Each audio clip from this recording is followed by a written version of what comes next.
Chapter 31. Now the Philistines attacked Israel, forcing the Israelites to flee. Many were slaughtered on the slopes of Mount Gilboa. The Philistines closed in on Saul and his sons, and they killed 3 of his sons, Jonathan, Abinadab, and Malchishua. The fighting grew very fierce around Saul, and the Philistine archers caught up with him and wounded him severely. Saul groaned to his armor-bearer, "Take your sword and kill me before these pagan Philistines run me through and humiliate me." But his armor-bearer was afraid and would not do it. So Saul took his own sword and fell on it. When his armor-bearer realized that Saul was dead, he fell on his own sword and died beside the king.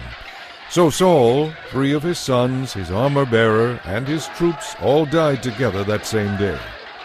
When the Israelites on the other side of the Jezreel valley and beyond the Jordan saw that their army had been routed and that Saul and his sons were dead, they abandoned their towns and fled.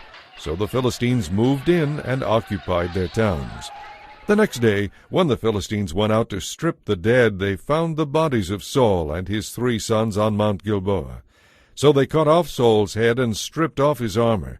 Then they proclaimed the news of Saul's death in their pagan temple and to the people throughout the land of Philistia. They placed his armor in the temple of the Ashtoreth, and they fastened his body to the wall of the city of Bethshan. But when the people of Jabesh-Gilead heard what the Philistines had done to Saul, their warriors traveled all night to Bethshan, and took the bodies of Saul and his sons down from the wall. They brought them to Jabesh, where they burned the bodies.